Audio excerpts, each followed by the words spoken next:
St James's Hospital, inner city, Dublin. One of the country's biggest and busiest hospitals. You did really well. Big breath in, please. Over 400,000 patients are treated here every year for a huge range of illnesses. I was diagnosed with HIV. I thought I was going to die of AIDS. Here, life and death are daily realities. Oh, God. Pressure is pretty low. You bring your A game. Security cameras, bay doors, please. From the front line to the back office, hard decisions have to be made. The hospital's full. There just physically isn't anywhere to put these patients. And the pressure is always, always on. It's a national emergency.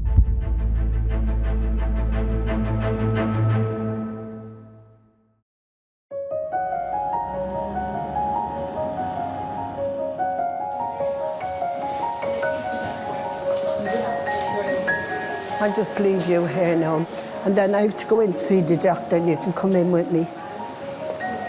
Okay? Noel Masterson has Alzheimer's. He's cared for at home by his wife, Phyllis. Today, they have an appointment with Dr. David Robinson in the outpatients clinic. Phyllis wants Noel admitted for further examination and testing. I think there's something wrong with him. Apart from Alzheimer's, I think there's some little thing there that I just can't put my hand on, and I want them to investigate him.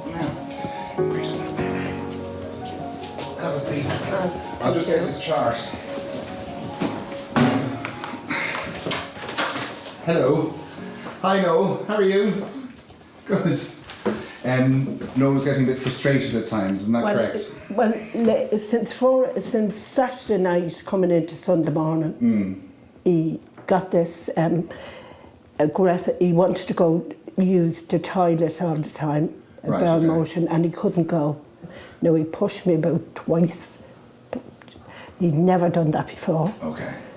He's aggressive. So his behaviour has changed? Yeah, completely changed. I just love him to be checked out. He was never checked out. Well, I'll check him out. I'll check him out. You know, he was never checked out. Yeah, yeah. I'll check him out. I know he's only a patient to use, but he's my husband. Oh, I understand, but that's why hospitals are very dangerous places for someone in your husband's situation. Yeah. And we know that if an older person is put in bed on bed rest for 3 days, they lose 10% of their muscle mass in that time. He's losing it anyhow. I know. You know, he's losing it anyway rapidly. He's getting thinner by the day. There's a social worker here today, and we'll see about getting some emergency respite for you. That we might get him in, maybe not into hospital, but into we have Hollybrook and Inchicore, that we might be able to get him in there. And we can see him in the day hospital in another couple of days. Would you not just take him in here even for 2 days to clear that out? Well, let's see if we can get him into the respite. I don't want him to go into red. I want him to be in here to get that checked out. They won't do that in respite. I need to get something done. Where's your cough? Is it gone? Have a bit of banter with the patients, don't be like him. That's what it's all about. It's all about the patients. And they're happy, we're happy. yeah, they enjoy our company and we enjoy theirs. And every swing we get a bit of cleaning done. Morning. How are you? Did you get some sleep? Yeah, well, I was waking up at 2:30, 3:30, 4:30. Oh, I know, Andrea. 30-year-old Andrea Devine has breast cancer. Today, she will have a double mastectomy and a full breast reconstruction. It's a long and tough operation. Surgeon Liz Connolly comes to brief her. Like I said before, the main thing to concentrate is, today is about taking away the cancer. Yeah. Because sometimes you kind of get wrapped up in the whole reconstruction bit, which is really important. Yeah. But, the main focus today is that we get rid of this for you. And then also reduce the risk of future cancers. But we've been through it all anyway. Yeah. It's not... Yeah. Are you sure you've nothing else to think about? Yeah, you weren't waking up thinking about anything particular last night? No. I just... Been in the hospital? Yeah. I'll see you later. I'll see you down in the anaesthetic room anyway. Yeah, perfect. All right, okay, mind yourself. Like, I did cry and I was thinking, the what ifs. The first person I was thinking about was my daughter. She was only 1.5 years, so I wanted to see her growing up.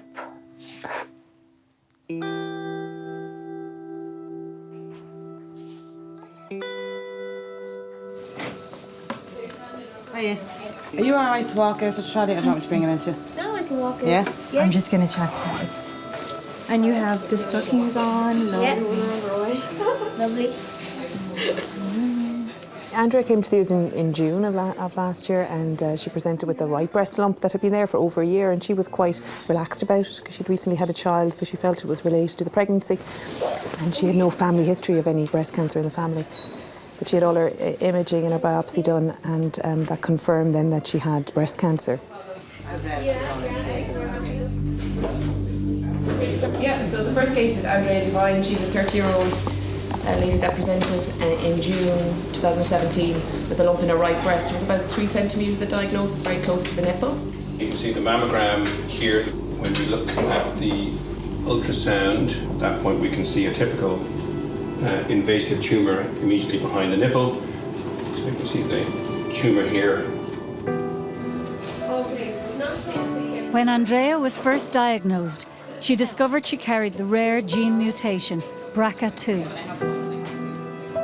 In the BRCA2 population can be as high as 50% risk of getting another cancer. Because of that risk, Andrea has opted to remove both her breasts, giving her the best chance of beating the aggressive disease now and into the future. To have to make a decision, you know, take both my breasts away, nearly like half of your womanhood is gone, but it has to be done to stay alive. It's either that or have the risk.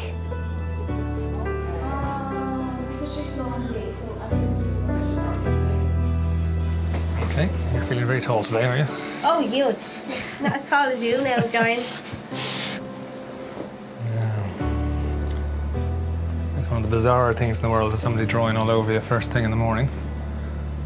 After Andrea's breasts are removed, plastic surgeon David O'Donovan will perform the reconstruction, hoping to move living tissue and skin from her back to help create new breasts. Okay, and we're back to me.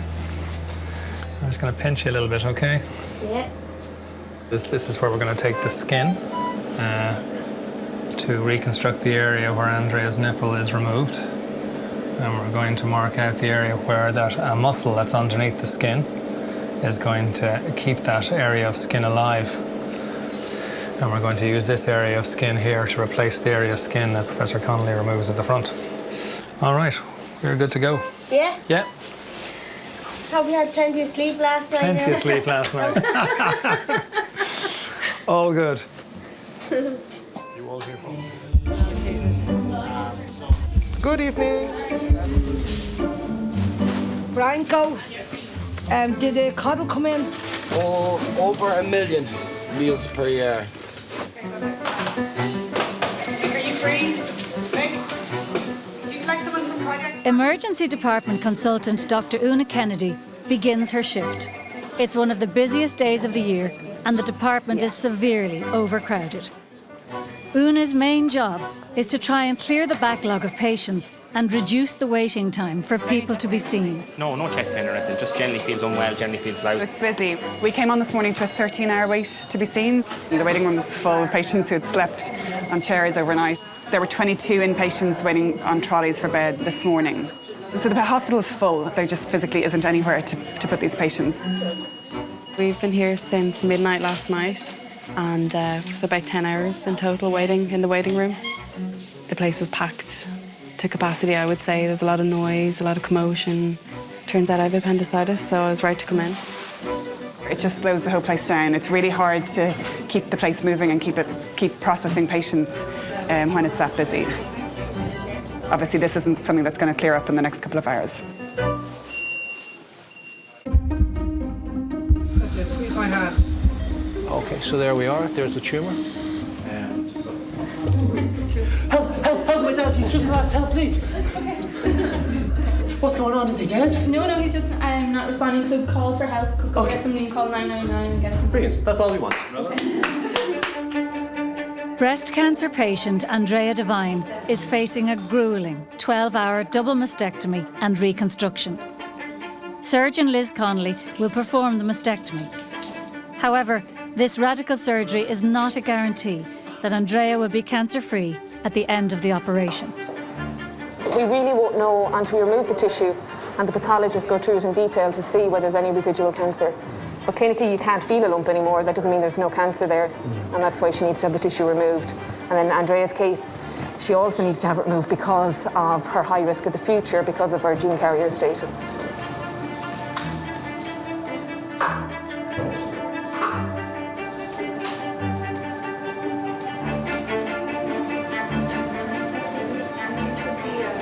So we're removing the nipple and then the whole breast. And then what we're preserving is a skin envelope in the fat and the blood vessels. So this is where we start now to disconnect the breast from the chest. You see we remove the breast in one segment, which is the nipple in the centre, and then leaving all the envelope. You can see the whole shape of the breast, with the nipple in the centre, and then that little corner is the tail of the breast. Okay. And you can see everything looks the same. This is where a tumour was, but you can't see anything.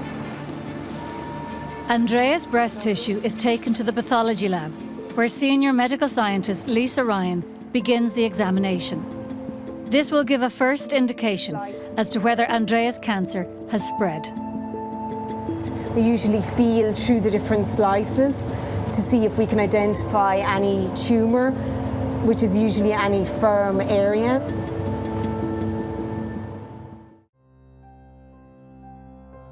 It's 2 p.m.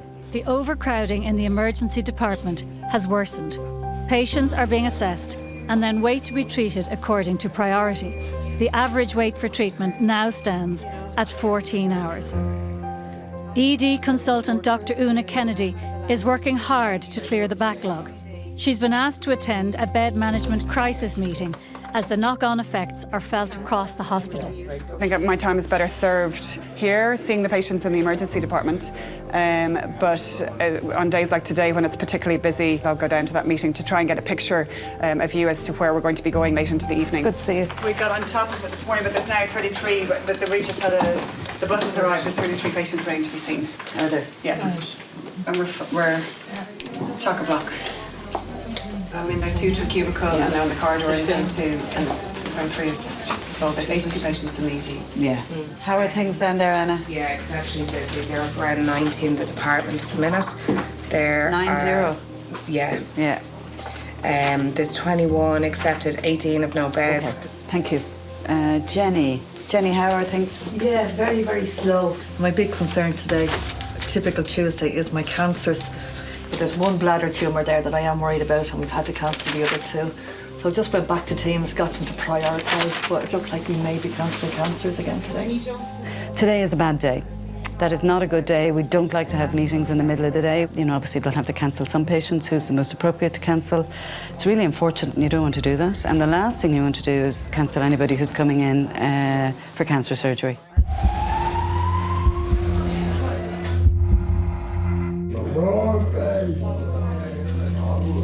Get your hand on me face.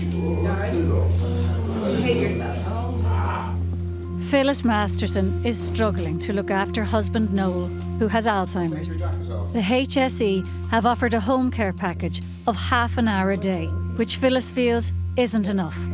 Today, they are attending the outpatient clinic run by Dr. David Robinson. If you sit up here. Great.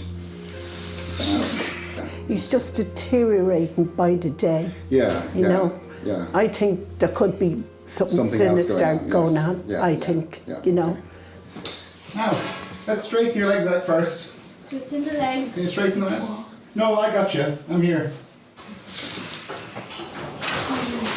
It's not my fault.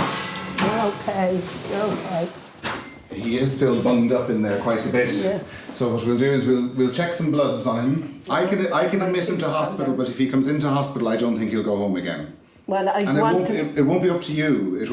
No, I want him to be admitted. It's really, I'm at the end of my tether now with him with this. All right, okay. I really am.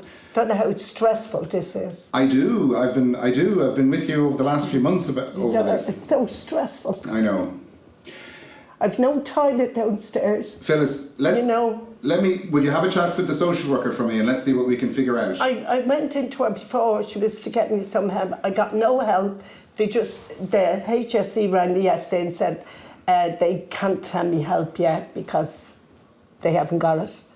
I mean, it's just ridiculous. I'm trying to avoid getting him into hospital if possible. I'm not saying I won't do it, Phyllis, but we need to explore all the other options. Honestly want you to do it because I've no toilet downstairs. He may have to come through the emergency department. That's what I'm trying to avoid. Yeah, well, if he has to, he has to. Yeah.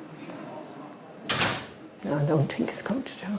No, I'm not arguing with him now. You know, I don't believe him if he goes into hospital that he won't come out. He will come out because I'll take him out. Respite is not going to do anything for him. We've seen this situation, Bill, for months. I'm very disappointed that the home care package hasn't gone in. It's very hard to not appear helpful to somebody when they're not getting any help. Do you know what I mean? So if it's the thing that we need to step in and rescue, then of course we'll do that. I think it's just I'm neglecting myself. You're not able to do it. No, you're not staying here. I know you're not staying here. I'm staying with you. I'm with you. If I could sell you, I would. Do you think I'd get any money for you if I sold you? Not much. Phyllis, I understand that you're very stressed by the situation, and I agree that it can't continue. But I worry that it's part of a bigger picture, which is that I don't know how you're going to manage at home. I won't be. I will manage if this stops. If there's emergency respite in a day or two, would you go for that option? I'd rather have him checked out first here. And I'd rather him be comfortable because he definitely isn't comfortable. I know, yeah. I know I'm really digging my heels in, but it's just, I've seen this so many times. If he comes in through the emergency department, he may spend some time there, longer than he needs to be. He'd be on a trolley. It's about what's best for him. And my worry is if he's admitted, things will get worse and he won't get home again.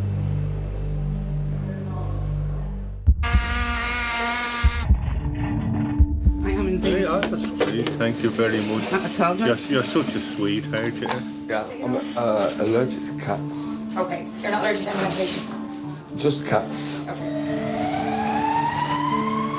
Once we get her sorted, so you have the wedge for sitting around? I have the wedge here. Okay, all right. So we go face over this side first. Breast cancer patient Andrea Devine has been in theatre for 6 hours now.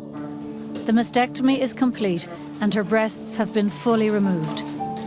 Plastic surgeon David O'Donovan will now seek to reconstruct Andrea's breasts using implants as well as tissue and skin from her back. A mastectomy is a horrible operation. It's quite mutilating, really.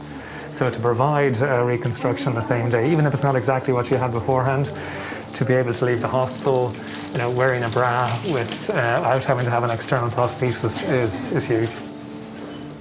Yeah, you let it go. So we're just going to raise the skin first, and then we need to raise the muscle off the chest wall. The muscle that we're taking is it's actually a very large muscle in the back. This is what we need to do the reconstruction. This is the skin that's going to replace where the nipple has been removed. Very important that the muscle and the skin remain attached to each other at all times. Otherwise, the blood vessels that are going through the muscle won't keep the skin alive. But the idea is we get underneath the muscle and free the muscle from the chest wall, which we're doing now. Take that away. Okay. So there's the muscle and the skin that we need. And the blood vessel that keeps it all alive is coming out from underneath her shoulder blade up here. And the muscle is still attached to her arm. The skin and muscle from Andrea's back is guided through a tunnel to the front of her body. This is a telling part of the operation. The shape and form of Andrea's new breasts depends on cutting and moving the right amount of tissue. Flaps. We have to make sure that we manage to move the muscle and the skin flap. So we push it up into the armpit, and we're going to bring it down out through the front. And hopefully we have all the bits that we had at the back and the front.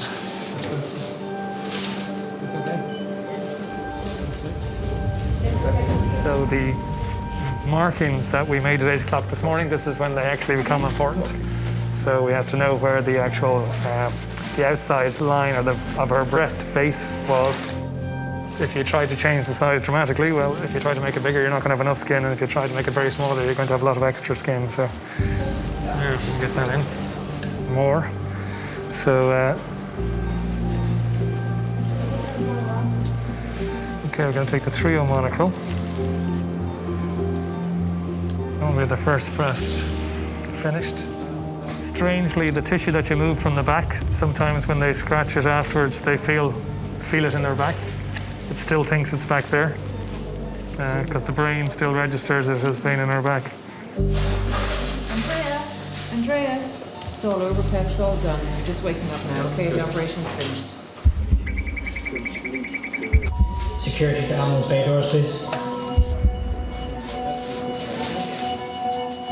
Because you kind of think that someday you're going to be here yourself, you know, and you'd like someone to look after you the way you look after them. Dr. Cléana Ní and nurse Anne-Marie Lawley run a specialist inclusion health service for homeless patients. So Anne-Marie and I are working on improving how the hospital looks after homeless patients. It's really sad because you see people who've had a lot of trauma in childhood, and the sad thing is that having had trauma in childhood means you're much more likely to have other traumatic experiences as an adult for a number of reasons. So it's kind of a snowball effect. So homeless men in Dublin, their life expectancy is 42 years, and homeless women is 38. 38. It's very, very short. Cheryl, sorry. Do you mind if we wake you up? Cheryl Downey has HIV and has been admitted with a serious chest infection. She's asked Cléana and Anne-Marie to help her change hostel accommodation so that she might better manage her HIV and addiction issues. That's the one thing that we can't, I haven't been able to do is get anybody moved. Sorry, Cheryl, that's the truth. It wasn't a good choice for you at any point, you know, unfortunately. I know you didn't, you know. Yeah, I will die. You will die. You will Definitely die. die. I feel myself like gone. You're too sick. Yeah. What you need is like a month in bed with TLC. I need a stew injection. Yeah. A stew injection? Yeah. I love it. We'll see if we can put it in a drip. It was just respite for now. Just respite and trying to see if we can get you to, in the medium term, to somewhere. I think we've got plenty of evidence, Alice. Yeah, we will do our best with that, but again, see that can't promise that now either. It's highly likely, in the case of Cheryl, that she won't get a change of hostel by the time she will be discharged. There's nothing worse than, you know, it comes to the day of discharge, like, but sure, I can't go back there, you know, and then it's as if you've done nothing. So you have to be able to say it from the start, you know, we'll do our best, but I can't promise you. It's outside of our control, no more than it's outside their control, which of course is the most frustrating thing about it for them. Housing is it's really the foundation stone that you build everything else on, and leaving people in situations that aren't livable in, which I would say is what lots of people have to live in, it really severely affects their health. And that's what we keep trying to illustrate, is that if you want to reduce trolley times and improve waiting list times, that one of the ways that you can do that is making sure that people are properly housed and supported so that they don't get sick and they don't need to come into hospital. Today, Cléana is trying to track down Tommy Kiernan, a HIV patient who has failed to attend the clinic for over 3 months now. Without his medication, Tommy's HIV will become life-threatening. Anybody who's not taking their antiretrovirals, their immune system is kind of being chewed up by the HIV. Hi? Tommy Kiernan? No? Or TKD, he's sometimes known as. He's a rapper. You don't know where he transferred to by any chance, do you? So when I was little, I wanted to be a detective because I was obsessed by Sherlock Holmes. Being a doctor in general, you're kind of trying to figure things out all the time. It's a little bit like being a detective. It's voicemail. I might just try one more. Every week that goes by is a week that his HIV is going to be getting worse, that he's at risk of getting AIDS, getting cancer. He's also at the highest risk of passing the HIV on to somebody else, as well as them getting sick themselves. Follow the leads. They're out there somewhere. It's just a question of finding them.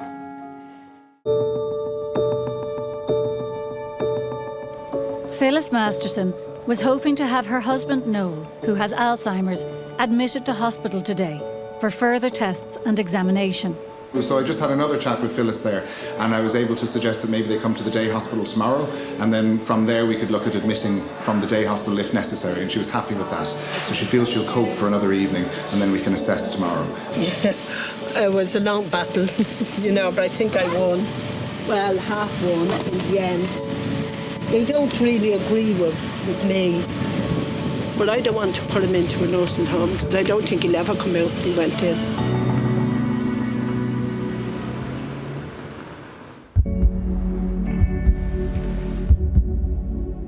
I do believe in ghosts. We do occasionally have the odd person walking in our peripheral vision. They'd walk by and you'd turn your head and there'd be nobody there. We would have had saws being turned on or taps turned on. When I die, will all these people with their lovely stitch marks that I've given them, are they all going to be waiting there and they're going to get me back?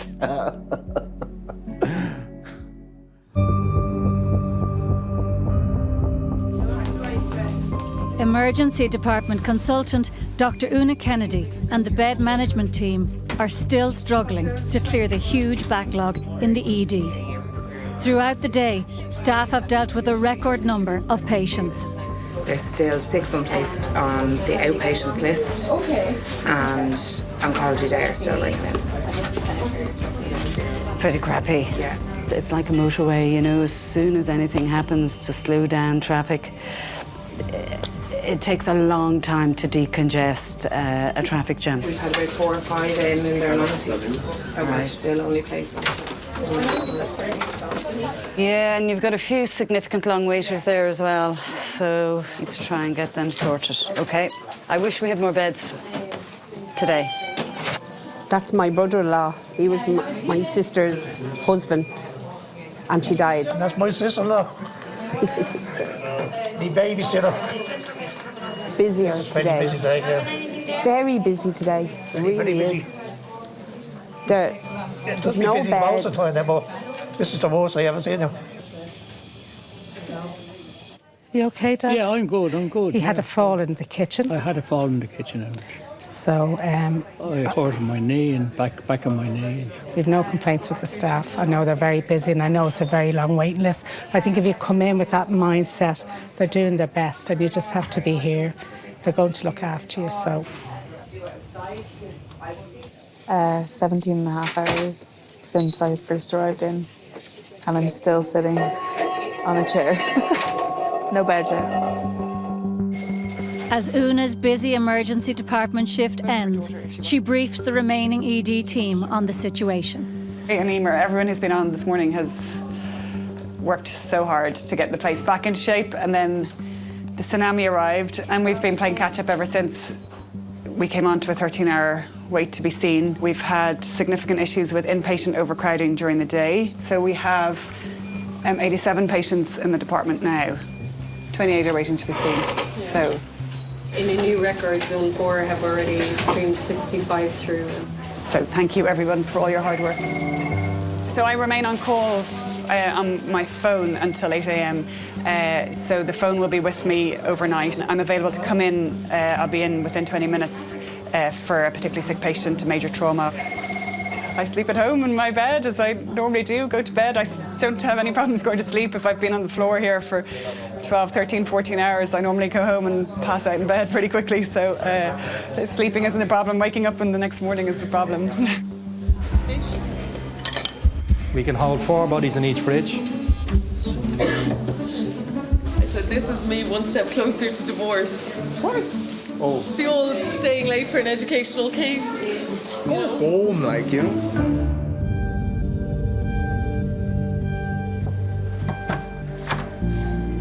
It's the day after Andrea Devine's major mastectomy and breast reconstruction surgery. How are you? Plastic surgeon David O'Donovan checks on her.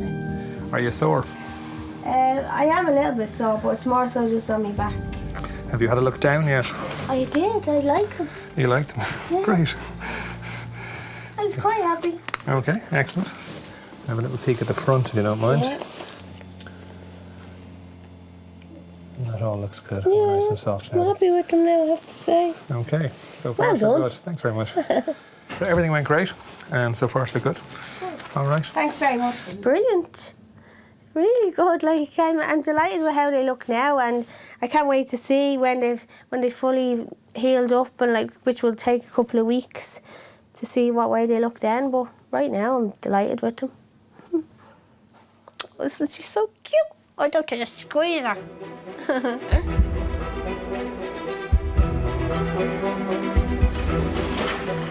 I never got treated so good in all my life. I won't want to go home, I'm telling you. 7 weeks ago, HIV patient Cheryl Downey was released from hospital after recovering from a chest infection. Today, she is attending Dr. Clean Kealig's outpatient clinic for homeless patients. I think we're going to need to bring you into hospital. I don't feel well. But And I can see even over the time I've known you, you've lost weight. I've lost 8.5 stone. I'm 7.5 stone. I should be 11 stone. I'm just so drained.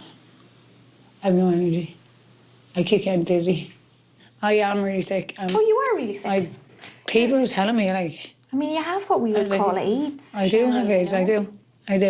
And that's what's going to kill me. That is what's going to kill you unless we can get things sorted out for Drink you. is not going to kill me. AIDS is going to kill me. Yeah, but the combination of them. And like, I need to get better for my kids. I really do. I'm 15 and I'm 14. If we could get a year under your belt of stuff being 6 sorted. months, man. 6 months. Oh, you wouldn't know. Get me on the fire and I'm not touching the gear. So I'm going to go down to A&E and write up her drug chart so that she can get her methadone and her other things so that she's not feeling sick and tempted to leave. And I'm not going to make you run down the corridor. So far.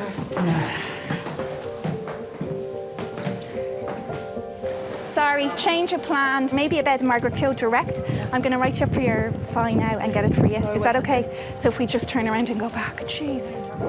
Dr. Kealig has decided to admit Cheryl so that her feet can be treated. She also wants to ensure that Cheryl receives her methadone. While today the hospital is less busy, finding a bed is still a challenge. Has Sean gone to get your pyjamas? No, I'm so sorry. The system is just like, it's crazy.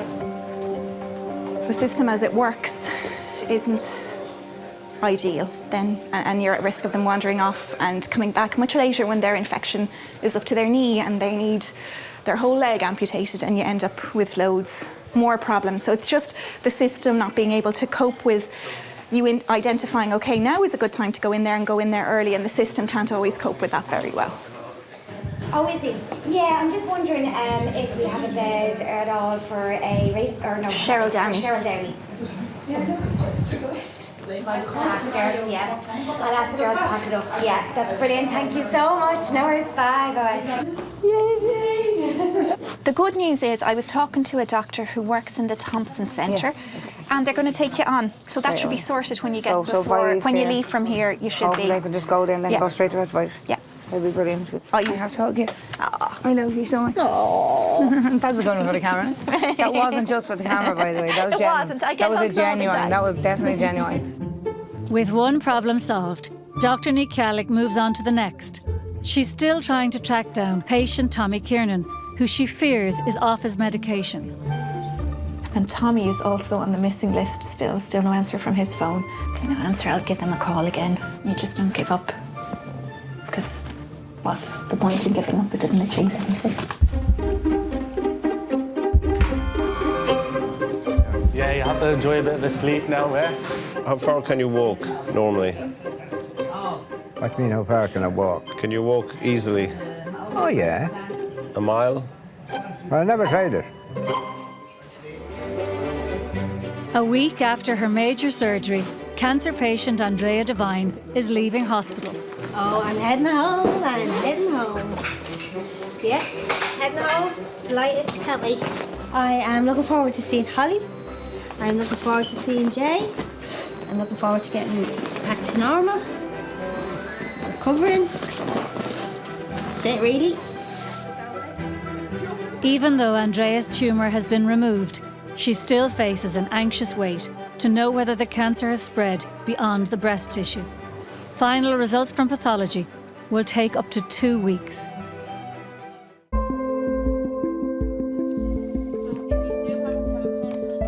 It's another busy day at the hospital. There are no available beds, and the bed managers have some hard calls to make. So, now, Eileen, let's go through your list. You have a lot of counsellors booked in today. I have, yeah. Can we get one of his in as a dosa? We've people waiting at home, waiting on phone calls. Is there a bed? Is there no bed? We know we can't cover all these patients, so we need to start cancelling now and putting people out of their misery.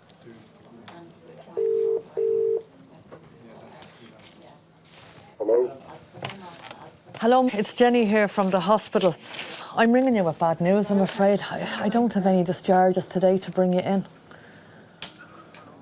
I am so sorry. There's no definite beds in St James's Hospital. Good morning. It's Eileen and James's. How are you? And there are days that you go home from here and you feel absolutely awful about the day you put in, buddy, because you put yourself in their situation or your family in their situation as well. They're all people at the end of the day waiting to come in for something to be done with them because they're sick. And that's unfortunately the way it is. Yeah, this is your 6th time. OK, well, what we'll do is we'll make a note beside your name that you've been cancelled 6 times. We'll go back to your surgeon, we'll ask her for a new date, and as soon as we have a new date for you, we'll put you in the diary.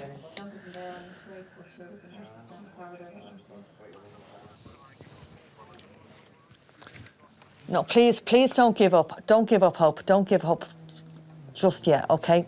I mean, we have to be going into better times in the summer. We have to. Yeah, there's already a note beside your name that you've been cancelled 5 times, but it's just today it didn't make any difference. A&E is busy and I've nobody going home from the orthopaedic ward.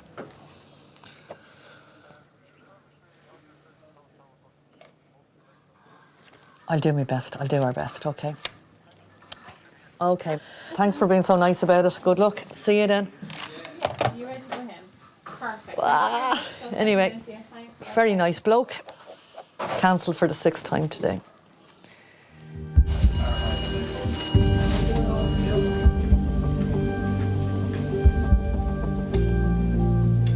I'm just going to have a listen to your chest, okay? Right, okay.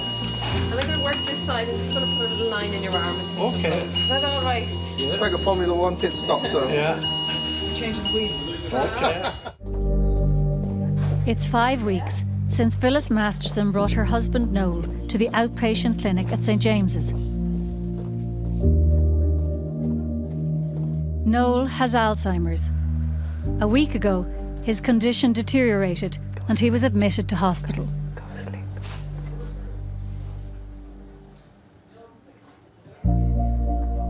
He was very bad on Sunday, and I put him to bed. He got out of the bed, he slipped out of the bed.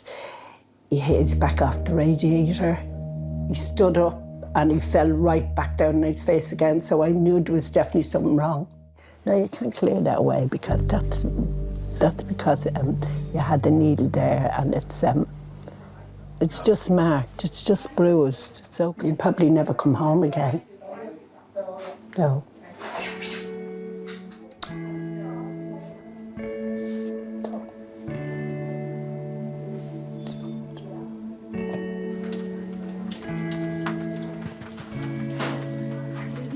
Ideally, I would like him just to live out his life till he was about 90, 100 and fight with him every second day and then just finish our lives like that, not to be in a hospital. So now I don't know what's going to happen. I should see you in a little bit. I'll see you in a minute. I'm not going away. I won't be a minute. I'll be back. I'll be back. Well, I have to keep telling him he's coming home tomorrow. And I'll say that again tomorrow. And I'll say it the next day. I just keep saying, you're coming home. Every single day I say to him, you're coming home tomorrow. Just to relax him.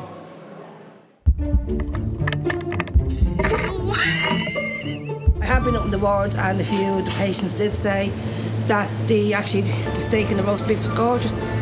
You know, I haven't tried it myself, thank God. Dr. Cleana Nicalig has been trying to locate homeless patient Tommy Kiernan for 3 months now. She suspects that Tommy is off his HIV medication, which greatly threatens his health. So we've tracked Tommy down. He's staying in a hostel, which actually turns out is really, really near the hospital. It's not much further than from one end of the hospital to the other end. And we phoned ahead and they said that he's there. So I got his medication and the stuff I need to take his bloods. And sometimes it can seem a bit like, oh, that's not our job. But then in many ways, it can actually save a lot of trouble later down the line. say for Tommy, if we can see him now and get him back on his tablets, then his immune system won't get to the point where he gets really sick and needs to come into hospital for a long period of time or needs to go to intensive care. Tommy! How are you? Good to see you. You too. This is exciting. I get to come to you instead of you. Yeah, I know. Come on, we'll go in, I guess. Unless we're doing an outside clinic. Like I got did you see my album? No, do you have it? I want to see it. I want to hear it. Hang on. I haven't got a CD player, but I'll show it to you. That's me out in Oh, look at you. East Wall. There's me out in East Wall, yeah. You look great in that picture, Tommy. We need to get a bit of weight on you. And then there's me prison ID on the back. I did a song about Mountjoy Prison on the album. Yeah, so that's the album. Okay. Karma's a Bitch. Karma's a Bitch. I'm going to go out and buy a copy of it. Karma's a Bitch. From my local You don't have to buy a copy of it. There's a copy there. Are you sure? Yeah. Do you have spares? What? You have some? I'd love got that. a good few, Brilliant. yeah. Thanks a million. That's a fiver, Yami. Fair enough. This is fucking huge. Jesus, look at the amount of weight you've lost, Tommy. I know. We need to get Don't you remind me. fed up. Okay. Just there. Oh, okay. See? Yeah. Well, hopefully that'll come down when you're on the triple therapy. Lost a hell of a lot of weight. Sure I have. Yeah. What about the HIV? That might take till next week. Right. I need to get clever. I need to endeavour. I need to do whatever it takes to get better and get me head together and never go back to crack, smack or snow blow. That's a no-no. You blow all of your dough. Fuck up and head for the hills. Jack and Jill, Jill and Jack, both took crack and smack and never came back. I had a crippling effect. Some make it, some take their last breath. But there's hope. You have to keep on trying. Like Dufresne said in Shawshank Redemption, get busy living or get busy dying. Okay, Tommy, I will see you. Call in to me in about a month in clinic. Yeah. If I don't see you, I'll come looking for you. Deal? Yeah, deal. Hopefully you'll be you'll be a stone heavier, you'll look 10 years younger and you'll have loads of energy. Yeah. And you'll have your new rap Yeah. verse. You look like, I wouldn't have recognised you. Yeah, no. You just But you know look what? worked out. You know Do you know what? you're almost at the AIDS stage now, Tommy? We need to get you out of that and back healthy. See, the AIDS Yeah. stage? Oh, don't say that. Well, these guys. Don't say If you that. keep taking these guys, you'll be back in the full of your health. But, what you call it? Yeah, you're saying you didn't recognise me. Yeah. The next time you see me, you won't recognise me because I'll have so much weight. Brilliant. Yeah. Awesome. Yeah. I look forward to it. Yeah.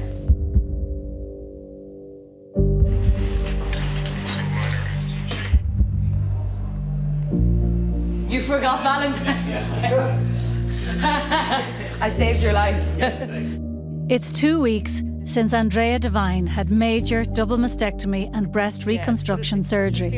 Today, she is back in St James's to meet with surgeon Liz Connolly and to hear if her cancer has spread any further. Hello. Hi, Andrea. Sorry about the wait. Hi. Very sorry. Fine. It's a crazy clinic. It's fine. So how are you? Good. Yeah? So we looked at everything this morning and there's no evidence of any residual cancer. So all the cancer that was there was killed by the treatment. Right. So we call it a complete response to the therapy. Oh, so that's it's so good, isn't it? fantastic. Yeah, we're all delighted for you. Oh my so God, a really it's good brilliant. outcome. Yeah, and that, you know, it's important for the future as well, you know. How do you feel about that? You're all right? I don't know, I think I'm a bit in shock or something.